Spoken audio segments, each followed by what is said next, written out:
character? Yep, I'm Josh. I want to grab my computer there too. Oh, you want it? Yeah. Okay. It might need to be plugged in though. Okay. There's an outlet back over here too. Okay. Actually, my cord's long enough; it should stretch. Oh, okay. Oh yeah, definitely. All right.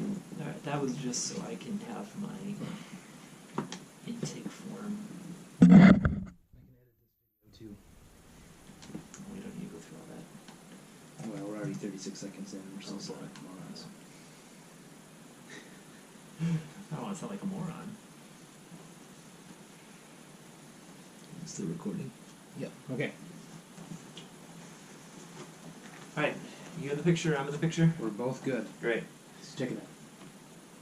Fantastic. Mm-hmm. Wow, widescreen even. Mm-hmm. You ready? Let's go. Thanks for coming in today, Josh.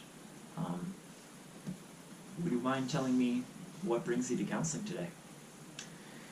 Well, I guess I never thought I'd have to come to counseling or talk with anybody about this kind of stuff.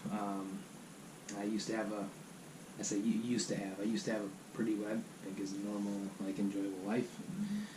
I was about to get married and just something terrible happened. Just out of the blue, totally unprepared for it, and I'm just I don't know. I just need somebody to help me. I just need help. I don't even know. Something really bad happened recently. You're really struggling on what to do now.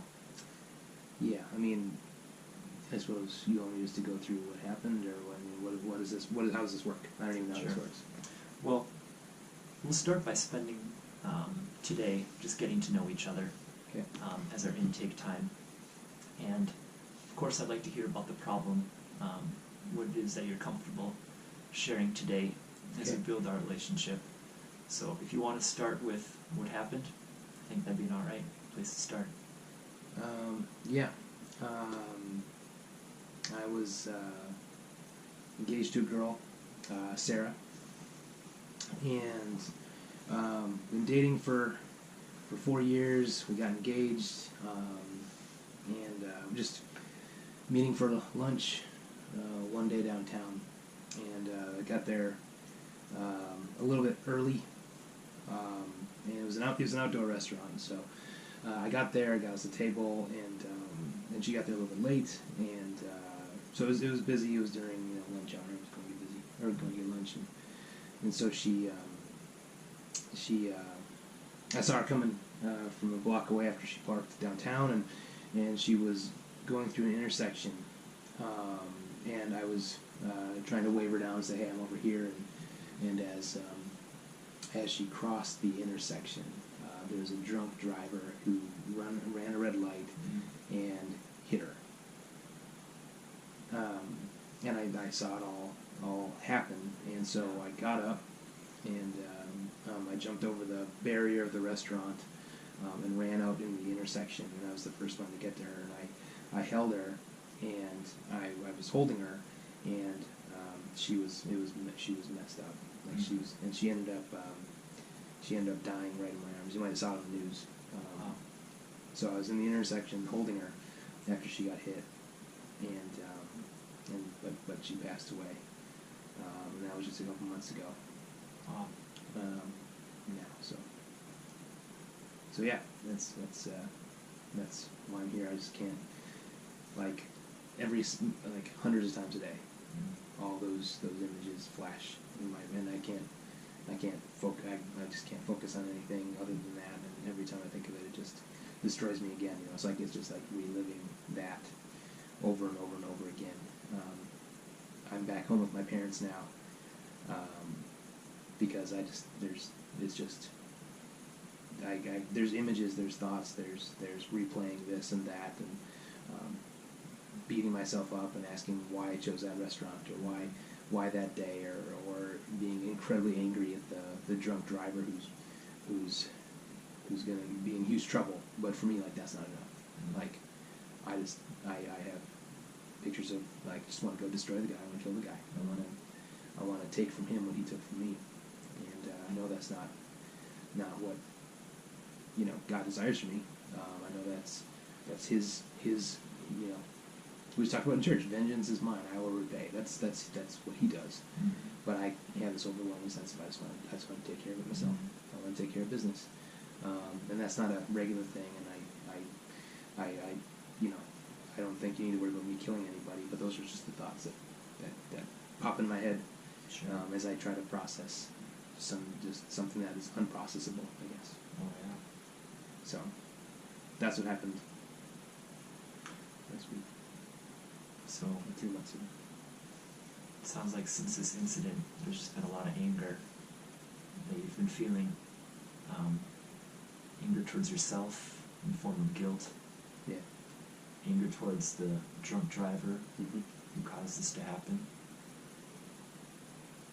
And you've been having some flashbacks, it sounds like. Yeah, I mean, right away I would just be sitting at work. Just a second, I need to take this. Hello? Yes, it is. Hello? Absolutely. Okay, thank you. How long? Awesome, that sounds great. Thanks, Jeremiah. Bye-bye. Time in. Yeah, time in.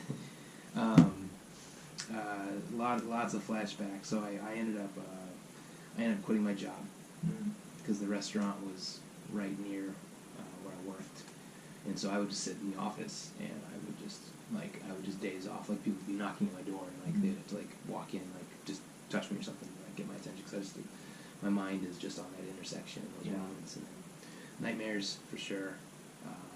So not sleeping great, haven't slept well at all since the last 3 months. So it's flashbacks, and then, you know, the anger comes and goes. Really, it's just like, I miss her. You know, there's so much in front of us to be excited about. Now it's all gone, and so it's yeah. So I avoid that whole part of town now. I can't be there. Brings back all the memories. Yeah. So you said when you go back there, you just can't concentrate on anything. No, not at all. I mean, it doesn't really matter where I am. I just can't concentrate. But I mean, especially there, it's just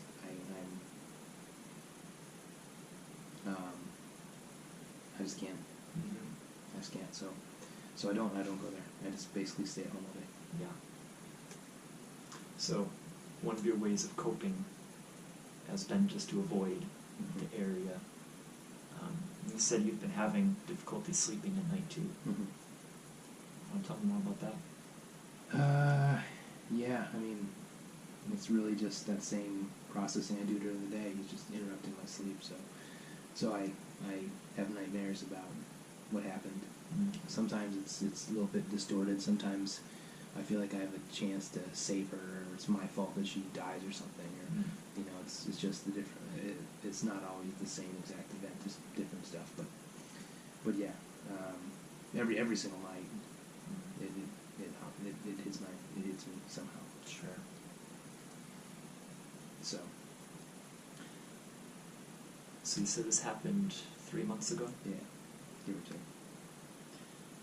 How have you managed to cope so far? I don't know if I am. I sit at my parents' house all day, kind of, you know, going through the motions, like eating, but not like I used to. You know, I end up just sitting around, really just, you know, the TV might be on, but there's no way I'm paying attention to it. Sure. So I try to distract myself, I guess. I mean, some of those things of like, some of the things like I used to really struggle with, like, are coming back, like I'm looking at porn again, just because it does nothing for me. Like, I feel like it'll do something, and then I go look at it, it's like, this is just nothing.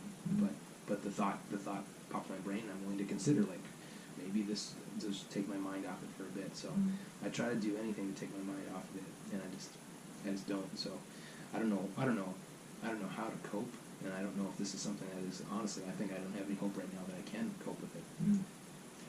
So you feel like right now the coping strategies you thought of aren't working? I mean, it's just stuff that I'm used to from before. Yeah. And nothing really that's doing anything. So I mean, I just don't know what to do. And my parents, like, if I can be honest with you, like, I don't really want to be here. My parents told me I should probably do this because they just see me sitting on the couch all day, and I know I'm probably like just they love me, I know that, but like they probably just don't want me sitting there for years and years. Sure. So like I'm here because they want me to be here, and I know I need help, but I'm just like, Yeah. I don't know, nothing against you, man. Just It'd be easier just to stay home. seems like that, because whether I'm here or there, I know where my brain's going to be. Yeah. So. Tell me, well, what your body's been saying to you. How's your body been feeling these last 3 months? I don't know. I mean, I'm tired, but it's almost like I don't notice it because I'm just like just thinking about stuff all day. So I'm tired. I know I'm not sleeping great. I mean, I don't really feel hungry. Okay. I used to be in the, a little over 200 pounds. Now I don't even know, but I know I weigh less than I used to. Sure. So it's, tired. Not too hungry. Yeah. So it sounds like this takes up almost all of your day, every day. Thoughts of what happened. Yeah. I mean, my parents have tried to ease me into, like, going to get groceries for them, or, running random errands just to kind of get me off the couch and to doing something. But, yeah, beyond that, like, I can't get the images out of my head.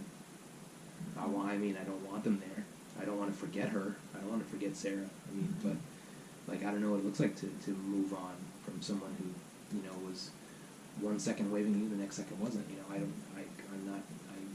don't want to forget a lot of stuff, but I know that to remember also this is going to carry a lot of stuff. So. Absolutely. Have there been any times within these past 3 months where it's felt a little bit better? Have there been any rays of hope? I mean, I've had a lot of people, like, texting me or calling me, or they just stop by and hang out, like, Okay. and that's been good. But, it's just weird because they don't know what to do or say, and they, some people just come in, like, with, like, hey, have you tried this, or you tried that, or, or they bring me food or a meal or something just to help. I know why they're doing it, but, like, in the end, it's like, okay, like, these are all just Band-Aids, so, like, Band-Aids help, right? I mean, they stop the bleeding, and they give time to heal, and so I feel some of that, I got some good friends who've just been really consistent in checking up on me and hanging out and inviting me along to stuff, so that's been good. But, they have families and jobs and stuff, and I don't want to be a burden to them, and I was the guy who tried to take off burdens, and now look at me, Sure. So It's difficult to be on the other side of the table. yeah, and I mean, yeah. So there's hope comes sometimes, but it's almost like when somebody comes by, like, it's just like either that could be really good or really bad, So it's always like nerve-wracking until they finally, okay, this person seems to genuinely care, or this person just has advice, or like they're just telling you, well, at least it isn't that, at least it isn't this, and like, so I try not to be a jerk, but like at some point I just like, okay, well, I'm gonna be alone now, so. Yeah, so some people try to help, and it doesn't really help. Yeah.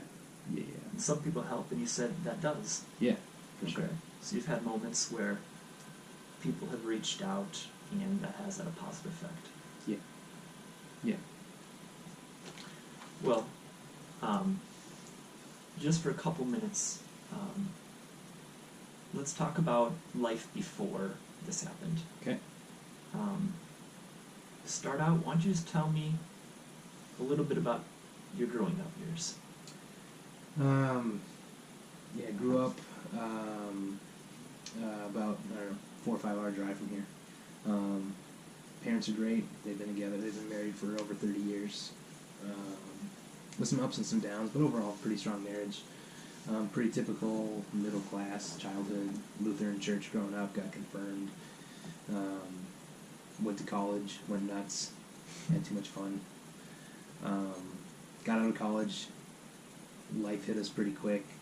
Life hit me pretty quick, and realized that I need to be a better person. Then I heard the gospel and realized I can't be a better person. And I need a savior, so I trusted in Christ in my mid-20s, and then met Sarah shortly after that. So that's kind of quick. Okay. Sorry. No, that helps. You said you got along well with your parents. Yeah. And now still you're living with them again. Yeah. Okay. Yeah, and I used to joke with Sarah that I'd revert back to my 13-year-old self whenever we go visit my parents. And so it kind of feels like that, but way worse. Yeah. I'm 13-year-old Josh when I'm there with them, but even lazier and more potentially angry or stupid. So In some ways, you feel like you've had to become a kid again at your parents' place. yeah, maybe not had to become a kid, but I'm just acting like I used to act then, but just more lazy, more unwilling to help or to do stuff. I feel like I'm back in middle school with my parents, but they're great. I can tell they're getting stressed out, or they just don't know what to do, Yeah. or say. They're really gentle around me, but yeah, it's probably wearing on them. Okay. Then you said, was it in college you said you heard the gospel? After college. Okay. After college. Tell me a little bit about that and how that's affected your life now. Well, I started to realize that I was just a terrible person, and just with what I'd done and the people I'd hurt and the selfishness that